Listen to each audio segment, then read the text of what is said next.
박지연 49. 그녀의 이름 앞에는 늘 수식어가 붙었다. 교사 남편의 아내, 두 아이의 엄마. 그 자체로 불려본 적이 얼마나 됐을까. 아침 7시. 알람이 울리기 전에 눈이 떠진다. 20년 넘게 반복된 일상. 지연은 조용히 침대에서 일어나 거실로 향했다. 부엌에서 밥을 짓고 된장찌개를 끓이고 김치를 꺼내 놓는다. 아이들이 중학생이 된 이후로는 혼자 먹고 등교하지만 습관은 쉽게 바뀌지 않는다. 다녀올게요. 아이들의 목소리가 현관에서 들린다. 조심히 다녀와. 지연의 대답은 기계적이다. 남편 윤석호는 쉰둘의 고등학교 교사였다. 성실하고 고든 사람. 학교에서는 존경받는 선생님이었다. 학부모들은 그를 칭찬했고 제자들은 그를 따랐다. 하지만 집에서 그는 다른 사람이었다. 아니, 어쩌면 사람이 아니라 존재에 가까웠다. 오늘 수업은 어땠어? 지연이 묻는다. 괜찮았어. 피곤하니까 먼저 잘게. 남편의 대답은 언제나 같다. 결혼 초반 그의 무뚝뚝함은 든든함으로 느껴졌다. 말은 적어도 행동으로 보여주는 사람이라고 생각했다. 하지만 세월이 흐르며 그 침묵은 서서히 벽이 되어갔다. 높고 두꺼운 벽. 손을 뻗어도 닿지 않는 벽. 언제부턴가 그들은 같은 침대에 누워도 등을 맞대고 잤다. 침대 머리맡의 시계 소리만이 유일한 대화였다. 똑딱똑딱. 시간은 흘러가는데 그들 사이의 거리는 점점 멀어졌다. 지연은 가끔 생각했다. 나는 언제부터 이렇게 된 걸까? 대학 시절 그녀는 플로리스트를 꿈꿨다. 꽃을 좋아했고 꽃집에서 아르바이트도 했다. 친구들과 꽃시장에 가서 계절마다 피어나는 꽃들을 구경하는 게 가장 행복한 시간이었다. 언젠가 나만의 작은 꽃집을 차려야지. 그때는 정말 그렇게 믿었다. 하지만 결혼과 동시에 모든 게 달라졌다. 시어머니는 말했다. 며느리가 일을 하면 남편 얼굴에 먹칠하는 거야. 우리 아들은 선생님인데 아내가 꽃집에서 일한다고 하면 사람들이 뭐라고 하겠어? 지연은 아무 말도 하지 못했다. 26의 그녀는 너무 어렸고 반항할 용기가 없었다. 그렇게 지연은 박지연이 아닌 윤석호의 아내가 되었다. 아이가 태어나자 두 아이의 엄마가 추가되었다. 그녀의 이름은 점점 뒤로 밀려났다. 학교 학부모 모임에서도, 동네 마트에서도, 심지어 친정에서도 그녀는 이름으로 불리지 않았다. 석호 엄마, 이번 주말에 우리 집에서 모일까? 애들 엄마, 이거 세일하는데 살래요? 우리 사위 잘 있지? 애들은 건강하고. 어느 순간부터 거울을 보는 게 두려워졌다. 거울 속 자신의 얼굴이 낯설었다. 나는 누구지? 하루하루가 똑같았다. 아침을 준비하고 빨래를 하고 청소를 하고 저녁을 준비한다. 그 사이사이에 시장을 보고 은행을 가고 아이들 학원비를 낸다. 그리고 밤이 되면 혼자 누워 천장을 바라본다. 남편은 언제부턴가 귀가 시간이 늦어졌다. 회식이 있어서, 학년 모임이 있어서. 그의 설명은 짧았고 지연은 묻지 않았다. 없었다. 묻는다고 달라질 것도 없었으니까. 그러던 어느 날이었다. 남편이 샤워를 하러 간 사이 테이블 위에 놓인 휴대폰이 울렸다. 지연은 무심코 화면을 봤다. 그리고 그녀의 세상이 멈췄다. 오빠, 오늘 너무 좋았어요. 내일도 보고 싶어요. 문자를 보낸 사람은 수진이라는 이름으로 저장되어 있었다. 지연의 손이 떨렸다. 열지 말아야 한다는 생각과 확인해야 한다는 충동 사이에서 그녀는 흔들렸다. 결국 손가락이 움직였다. 대화창이 열렸다. 스크롤을 내릴수록 심장이 빠르게 뛰었다. 사랑해요, 오빠. 오늘도 더 깊게 사랑해주세요. 당신과 함께 있을 때가 가장 행복해요. 하늘이 무너지는 기분이었다. 아니, 이미 무너진 하늘 아래 서 있다는 걸 이제야 깨달은 기분이었다. 지연은 휴대폰을 제자리에 놓고 소파에 주저앉았다. 울음이 나올 것 같았지만 눈물은 나오지 않았다. 그저 텅 빈 기분만이 가슴을 채웠다. 샤워를 마친 남편이 나왔다. 왜 그래? 어디 아파? 그는 묻지만 지연의 얼굴을 제대로 보지 않는다. 아니, 괜찮아. 지연은 고개를 저었다. 그날 밤 지연은 잠들지 못했다. 다음 날 아침 친구 서혜진에게서 전화가 왔다. 지연아, 우리 결혼 기념일 비슷하잖아. 이번 주말에 부부 동반으로 펜션 다녀올래? 우리 남편도 같이 가자는데. 지연은 망설였다. 지금 이 상황에서 여행이라니.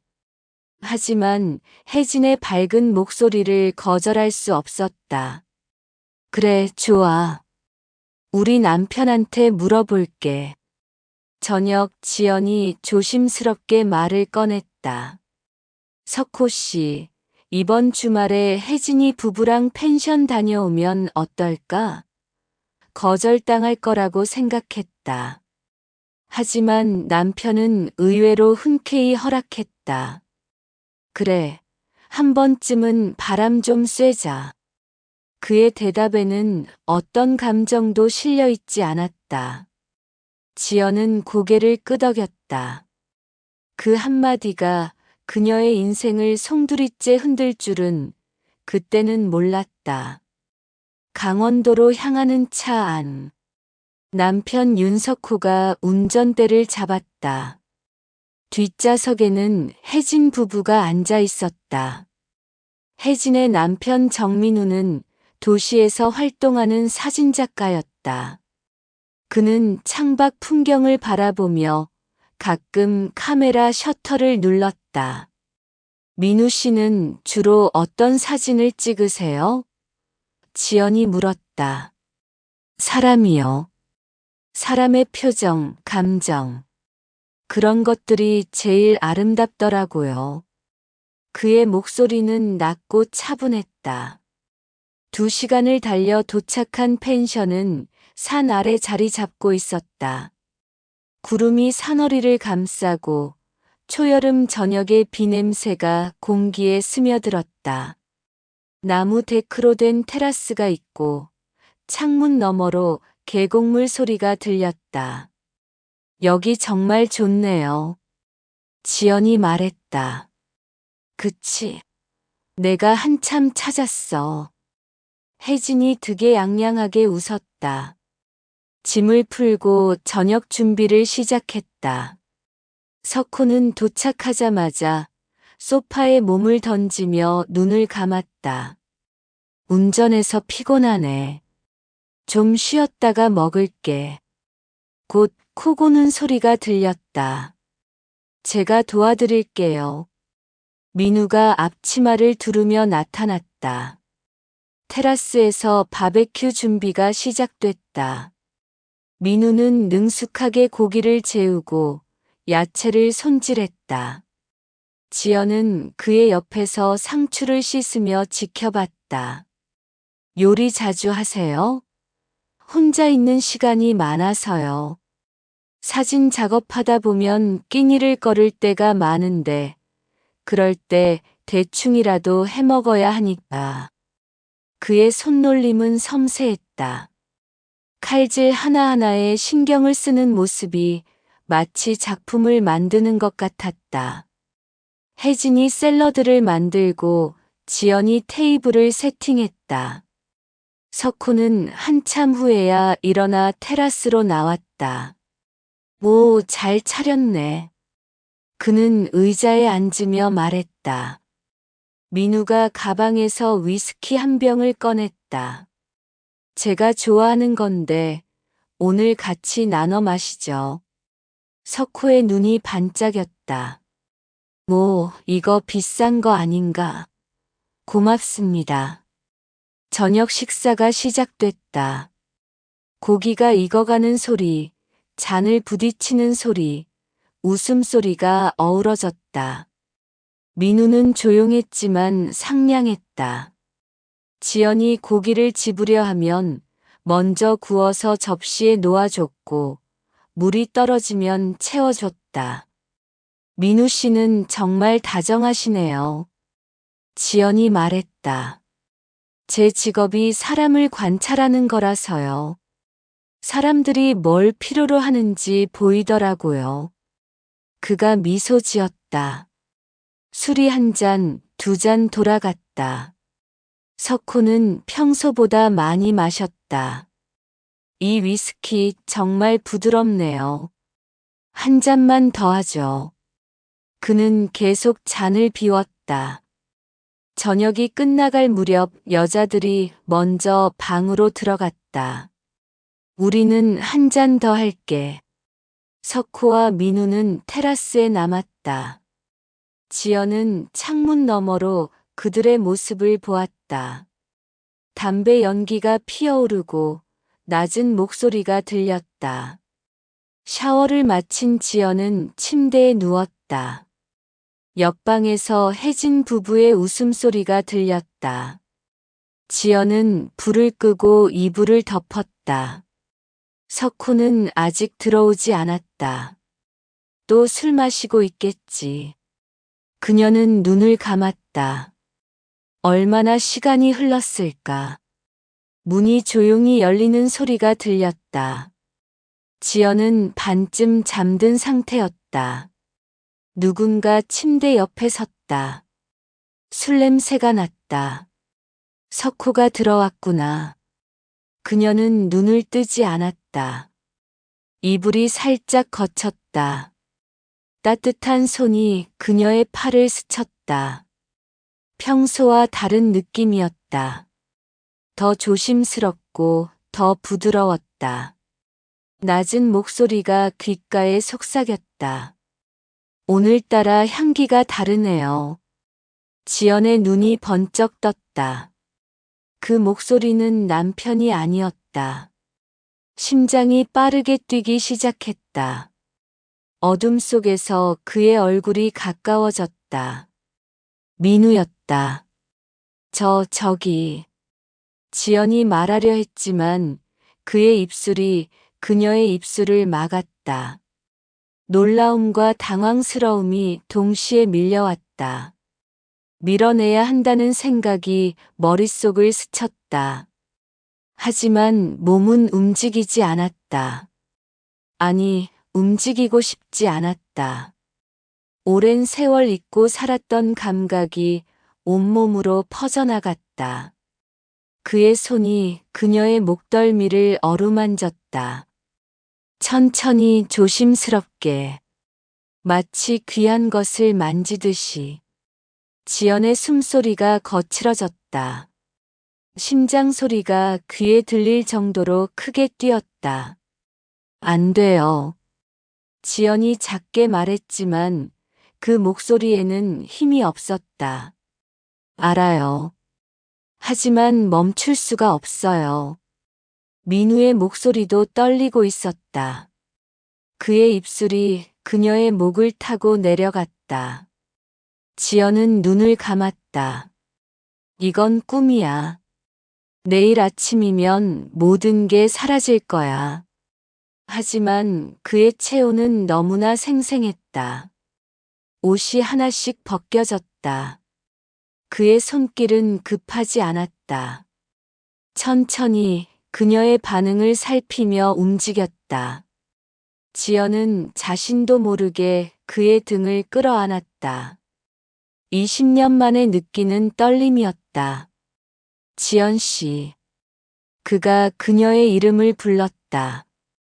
그 순간 뭔가가 무너졌다.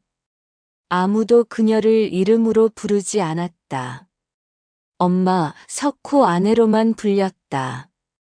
하지만 지금 이 남자는 그녀를 지연이라고 불렀다. 눈물이 흘렀다. 슬픔 때문인지 기쁨 때문인지 알 수 없었다. 민우가 그녀의 눈물을 닦아주었다. 울지 마세요. 그의 목소리는 다정했다. 그들은 서로를 안았다. 조심스럽게 그러나 격렬하게. 오랜 갈증을 해소하듯이. 지연은 자신이 이렇게 뜨거울 수 있다는 걸 잊고 있었다. 여자로서의 자신을 잊고 있었다. 시간이 얼마나 흘렀을까. 숨소리가 잦아들고 땀이 식었다. 민우는 그녀의 머리카락을 쓸어 올리며 말했다. 미안해요. 하지만 후회는 안 해요. 지연은 대답하지 않았다. 대답할 수 없었다. 그는 조용히 일어나 옷을 입었다. 문을 열기 전 그가 돌아보며 속삭였다. 잘 자요, 지연 씨. 문이 닫혔다. 지연은 천장을 바라보았다. 방 안에는 그의 체온과 향기가 남아 있었다. 그녀는 이불을 끌어안으며 눈을 감았다. 나는 지금 무슨 짓을 한 거지? 하지만 가슴 한편에서는 이상한 설렘이 피어올랐다. 그리고 그녀는 알고 있었다. 이것이 끝이 아니라는 것을. 아침 햇살이 커튼 틈으로 들어왔다. 지연은 눈을 떴다. 옆자리는 비어 있었다. 남편은 언제 들어왔는지 소파에서 자고 있었다. 지연은 조용히 일어나 거울을 보았다. 거울 속 자신의 얼굴이 낯설었다. 볼이 붉게 상기되어 있고 입술이 부어 있었다. 목덜미에 희미한 자국이 남아 있었다. 지연은 급히 스카프를 둘렀다. 손이 떨렸다. 모두 꿈이었으면 좋겠어. 하지만 몸 곳곳에 남은 감각이 그것이 현실이었음을 말해주었다. 샤워를 하면서도 그의 손길이 느껴지는 것 같았다. 뜨거운 물줄기가 피부를 적셨지만 어젯밤의 흔적은 지워지지 않았다. 식탁에는 이미 사람들이 모여 있었다. 혜진이 토스트를 굽고 민우가 커피를 내리고 있었다. 석호는 휴대폰을 보며 인상을 찌푸리고 있었다. 잘 잤어요? 민우가 자연스럽게 물었다. 네, 잘 잤죠. 지연의 목소리가 떨렸다. 그의 눈빛이 잠시 스쳤다. 그 짧은 시선 교환 하나로 두 사람은 서로의 비밀을 확인했다.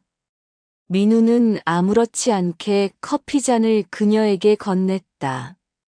손가락이 스치는 순간 전기가 흐르는 것 같았다. 여보, 커피 한 잔만. 석호가 말했다. 지연은 기계적으로 남편에게 커피를 따라 주었다. 남편은 마시지도 않고 계속 휴대폰만 들여다봤다. 화면에서 문자가 계속 왔다. 지연은 알 수 있었다. 그 문자가 누구에게서 온 것인지. 여보. 석호가 난처한 표정으로 말했다. 학교에서 급한 일이 생겼대. 교감 선생님이 나보고 당장 올라오래. 무슨 일인데? 학생이 사고가 났나 봐. 자세한 건 모르겠는데 내가 담임이라서. 석호는 말끝을 흐렸다. 지연은 남편의 눈을 봤다. 거짓말하는 눈이었다. 결혼 20년 그 눈빛을 모를 리 없었다. 하지만 지연은 아무 말도 하지 않았다. 그래요, 다녀오세요. 미안해. 먼저 가 있어. 내일 데리러 올게. 석호는 서둘러 짐을 챙겼다. 민우가 말했다. 제가 내일 지연 씨 태워다 드릴게요. 괜찮으시죠? 아, 그래도 되나? 석호는 오히려 고마워했다. 정말 감사합니다. 차가 떠났다. 테라스에는 지연과 혜진, 민우만 남았다. 혜진이 하품을 하며 말했다. 나 좀 더 잘래. 어젯밤에 잠을 설쳤더니 피곤해. 혜진은 안방으로 들어가 버렸다. 갑자기 조용해졌다. 지연과 민우만 남았다. 둘 사이에 침묵이 흘렀다. 민우가 먼저 입을 열었다. 어젯밤. 죄송해요. 아니에요. 저도. 지연은 말을 잇지 못했다. 후회하세요? 지연은 대답하지 못했다. 후회해야 한다는 걸 알고 있었다. 하지만 가슴 한편에서는 다른 감정이 꿈틀거렸다. 저는 후회 안 해요. 민우가 말했다. 처음엔 실수였어요. 어두워서 혜진인 줄 알았죠. 하지만 향기가 다르더라고요. 그리고 알았어요. 당신이라는 걸. 알았는데도 멈출 수 없었어요. 당신도 그랬잖아요. 지연의 얼굴이 빨개졌다. 부인할 수 없었다. 그녀도 알면서 멈추지 않았으니까. 우리 이러면 안 돼요. 알아요. 하지만 지금 이 순간 당신은 자유예요.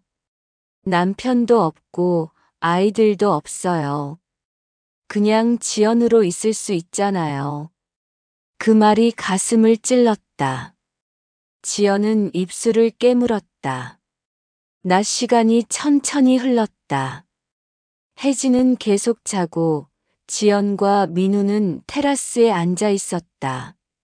말은 많지 않았지만 공기가 무거웠다. 서로를 의식하고 피하면서도 끌렸다. 저녁이 되었다. 간단히 라면을 끓여 먹고 혜진은 또 일찍 방으로 들어갔다. 임신 초기라서 그런지 자꾸 졸려. 먼저 잘게. 다시 둘만 남았다. 민우가 와인을 따랐다. 한 잔 하실래요? 저는 술을 잘 못해요. 조금만요. 긴장 푸시라고. 붉은 와인이 잔에 부어졌다. 지연은 조심스럽게 마셨다. 달콤하면서도 씁쓸한 맛이었다. 예쁘시네요. 뭐가요? 지금 표정이요. 조금 편안해 보여요. 지연은 웃었다. 오랜만에 진심으로 웃는 것 같았다. 시간이 흘렀다. 와인 한 병이 비었다. 지연은 취기가 올라왔다. 몸이 나른해지고 생각이 흐려졌다. 들어가서 쉬세요. 제가 정리할게요. 민우가 말했다. 지연은 비틀거리며 방으로 들어갔다. 침대에 누우니 천장이 빙글빙글 돌았다. 눈을 감았다. 얼마나 지났을까? 문이 열리는 소리가 들렸다. 지연은 눈을 떴다. 민우가 문 앞에 서 있었다. 자고 있었어요? 아니요. 그가 천천히 다가왔다. 이번에는 술 냄새가 나지 않았다. 멀쩡하게 깨어있는 눈빛이었다. 이제 아는 거죠? 그가 속삭였다. 지연은 아무 말 없이 고개를 끄덕였다. 더 이상 핑계를 댈 수 없었다. 실수도 착각도 아니었다. 그가 침대에 앉았다. 손이 그녀의 뺨을 어루만졌다. 싫으면 말해요. 지금이라도 나갈게요. 지연은 대답 대신 그의 손을 잡았다. 그것이 답이었다. 이번에는 달랐다. 어젯밤의 조심스러움은 없었다. 오히려 더 격렬했다. 억눌렀던 감정이 폭발하듯 터져나왔다. 지연은 자신이 이렇게 거칠 수 있다는 걸 몰랐다. 옷이 벗겨지고 숨소리가 거칠어졌다. 민우의 입술이 그녀의 목을, 어깨를, 가슴을 타고 내려갔다. 지연은 그의 머리카락을 움켜쥐었다. 더. 그녀는 자신도 모르게 속삭였다. 그들은 서로를 탐했다. 20년간 쌓였던 욕망이 한꺼번에 쏟아져 나왔다. 침대가 삐걱거렸고 신음소리가 새어나왔다. 지연은 처음으로 자신이 여자라는 걸 느꼈다. 누군가의 아내도 엄마도 아닌 그냥 한 명의 여자. 욕망을 가진 살아있는 여자. 지연 씨. 그가 또 그녀의 이름을 불렀다. 응. 그녀는 그를 끌어안으며 대답했다. 절정이 왔다. 몸이 경련하고 눈앞이 하얘졌다. 민우도 그녀를 꽉 안으며 떨었다. 한참 후 숨이 가라앉았다. 그들은 서로를 안은 채 누워 있었다. 땀이 식고 심장 박동이 느려졌다. 이제 어떻게 하죠? 지연이 물었다. 모르겠어요. 하지만 후회는 안 해요. 민우가 대답했다. 창밖으로 달빛이 들어왔다. 지연은 그의 품에 안긴 채 눈을 감았다. 나는 돌아갈 수 있을까? 원래의 삶으로. 하지만 이미 알고 있었다. 돌아갈 수 없다는 것을. 여행이 끝난 지 사흘째 되는 날, 지연은 여전히 잠을 이루지 못했다. 밤이 되면 민우의 손길이, 숨결이, 그가 불렀던 지연 씨라는 낮은 목소리가 귓가에 맴돌았다. 죄책감은 파도처럼 밀려왔다가 이내 설렘에 밀려 사라졌다. 그녀는 스스로를 미워하면서도 그 기억에 매달렸다. 오래된 시계 소리가 정적 속에서 또렷했다. 똑딱똑딱. 마치 돌아가라고 잊어라고 재촉하는 듯 했다. 하지만 그럴 수 없었다. 이미 돌아갈 수 없는 강을 건넜다는 걸 지연은 알고 있었다. 그날 오후 휴대폰에 메시지가 도착했다. 내일 오후 3시 9월 호텔 405호. 기다릴게. 보낸 사람은 민우였다. 짧은 문장이었지만 그 안에는 수많은 감정이 담겨 있었다. 지연은 한참을 화면만 바라보다가 결국 답장을 보내지 못했다. 그러나 다음 날 오후 그녀는 호텔 정문 앞에 서 있었다. 방문이 열리자 와인의 향이 퍼졌다. 민우는 창가에 서 있었다. 어제보다 깔끔하게 정돈된 셔츠 차림이었다. 올 줄 몰랐어요. 나도 몰랐어요. 오게 될 줄은. 민우가 와인을 따르며 미소 지었다. 처음엔 착각이었어요. 하지만 알고도 멈출 수 없었죠. 그날 이후 계속 생각났어요. 지연은 잔을 받아들며 낮게 말했다. 우리 계속 이렇게 살 순 없어요. 그럼 남편과 살 수 있어요? 그 사람은 당신을 여자로 본 적 있나요? 그 말이 가슴을 찔렀다. 지연은 아무 말도 하지 못했다. 잔을 내려놓는 손이 떨렸다. 나는 잘 모르겠어요. 하지만 이렇게는 안 돼요. 민우는 천천히 다가와 그녀의 손을 잡았다. 지금 이 순간만이라도 진심이면 돼요. 그게 다예요. 그의 손이 따뜻했다. 그 온기에 지연의 마지막 저항이 무너졌다. 그러나 평온은 오래가지 않았다. 저녁 무렵 휴대폰이 울렸다. 발신자는 병원이었다.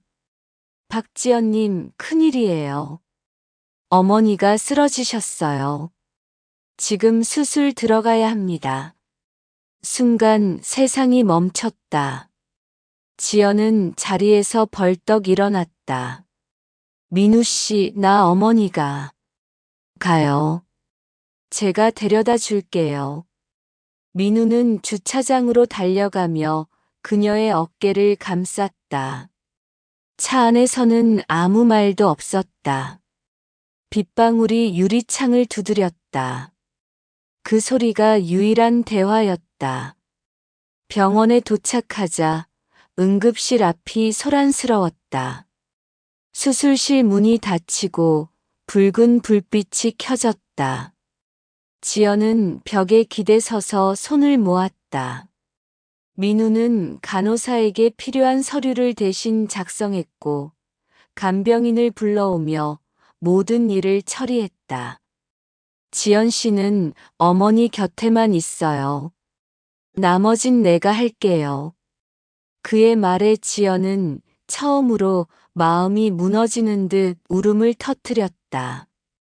그동안 얼마나 홀로 버텼던가. 누군가 대신해주는 일이라는 게 얼마나 따뜻한 건지 잊고 있었다. 수술이 끝나고 어머니는 중환자실로 옮겨졌다. 민우는 밤새 병실을 지켰다. 지연은 커피 한 잔도 제대로 마시지 못한 채 그의 옆에 앉아 있었다. 지연 씨, 이럴 땐 괜찮다고 말 안 해도 돼요. 그냥 울어요. 그 한마디에 눈물이 터졌다. 지연은 고개를 숙였다.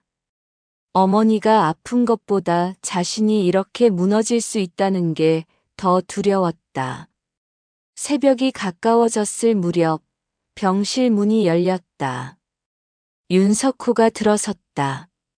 구겨진 셔츠, 흐트러진 머리, 그리고 어딘가 낯선 향수 냄새가 그를 감쌌다. 지연은 눈을 떴다. 이제 와. 학교 일이 있어서 바로 달려왔어. 거짓말 마. 지연은 낮게 말했다. 그 냄새 알아. 그 여자지. 석호의 얼굴이 굳었다. 지연아, 지금 그 얘기를 할 때가 아니잖아. 언제 할 건데? 당신이 내 남편이라면 적어도 어머니 수술 중에 다른 여자 품에 있지는 않았겠지. 지연은 그의 손에서 휴대폰을 빼앗았다. 화면에는 호텔 결제 내역과 수진이라는 이름이 떠 있었다. 심장이 내려앉았다. 그는 아무 말도 하지 않았다. 변명조차 없었다. 그 침묵이 더 잔인했다. 이제 알겠어. 당신이 내게서 등을 돌린 게 언제부터였는지. 지연의 눈에서 눈물이 흘렀다. 하지만 괜찮아. 나도 이제 나를 찾을 거야. 그녀는 병원을 뛰쳐나왔다. 새벽 공기가 차가웠다. 발이 어디로 향하는지도 모른 채 걸었다. 그때 민우에게서 전화가 왔다. 지연 씨, 어디예요? 괜찮아요? 모르겠어요. 그냥 다 끝내고 싶어요. 거기 있어요. 내가 갈게요. 그날 밤 지연은 민우의 품에서 울었다. 그는 아무 말도 하지 않고 그녀를 꼭 안아주었다. 눈물과 함께 남은 죄책감이 녹아내렸다. 서로의 상처가 닮아 있었다. 민우 역시 오래전부터 부서진 결혼 속에 있었다는 걸 그날 지연은 처음 알았다. 그들은 다시 서로를 바라보았다. 이번에는 위로였지만 동시에 더 깊은 불꽃이었다. 우린 둘 다 잃은 게 있잖아요. 그래요. 하지만 이제는 새로 시작할 수도 있잖아요. 민우의 말에 지연은 눈을 감았다. 그 순간 그녀의 안에서 오래된 벽이 무너졌다. 창밖으로 빗줄기가 내리고 있었다.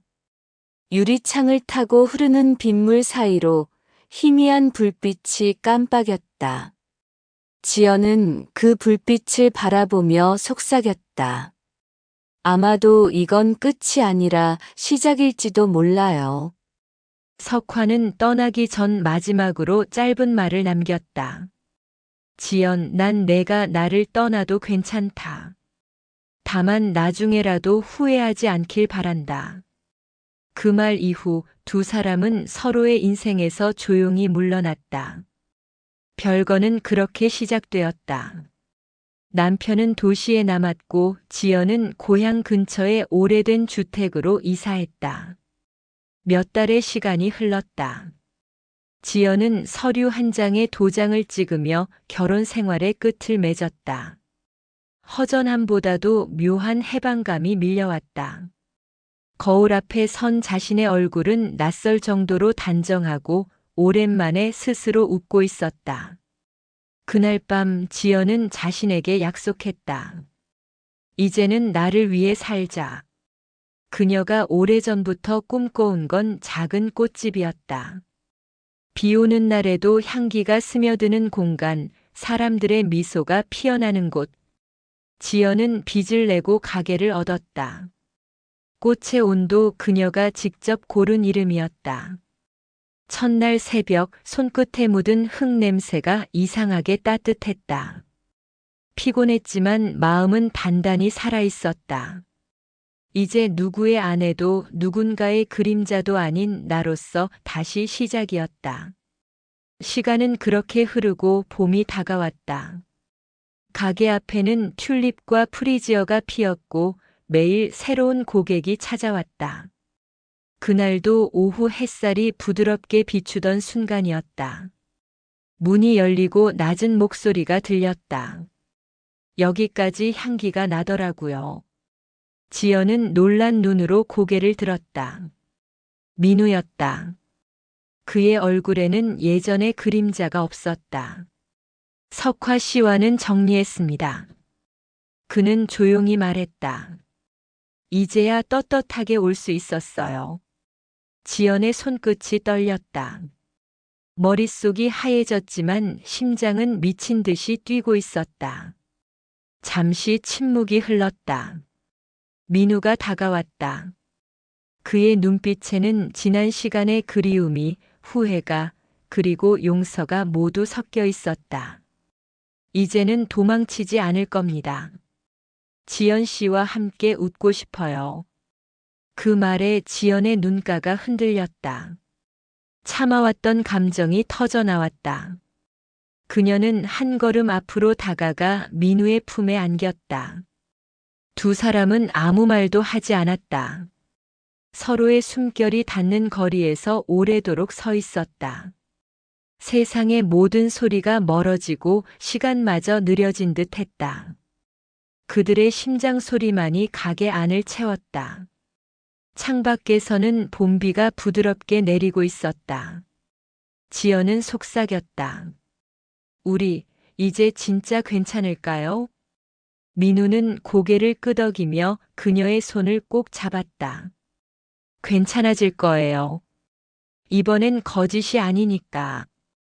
그날 밤 지연은 혼자 남아 창가에 앉았다. 꽃잎 사이로 흘러드는 달빛이 유난히 맑았다. 민우가 다녀간 뒤에 공기는 따뜻했고 마음속에는 오래된 얼음이 녹아내리고 있었다. 하지만 그녀는 알았다. 이제 민우에게 기대어 살기보단 자신을 먼저 사랑해야 한다는 걸. 다음 날 새벽 지연은 새로운 화분을 들여놓았다. 라넌큘러스 꽃말은 매혹적인 매력, 새로운 시작. 그녀는 조용히 웃으며 물을 주었다. 이제 자신의 인생은 타인의 그림자가 아닌 온전히 자기 빛으로 물들어갈 것이다. 그날 민우에게서 문자가 왔다. 가게 앞을 지났어요. 당신이 웃는 걸 봤습니다. 그걸로 충분합니다. 지연은 휴대폰을 내려놓고 천천히 꽃잎을 만졌다. 따뜻한 촉감이 손끝에 닿았다. 이제 그녀의 삶은 다시 피어나고 있었다. 사랑의 모양은 바뀌었지만 진심은 여전히 살아 있었다.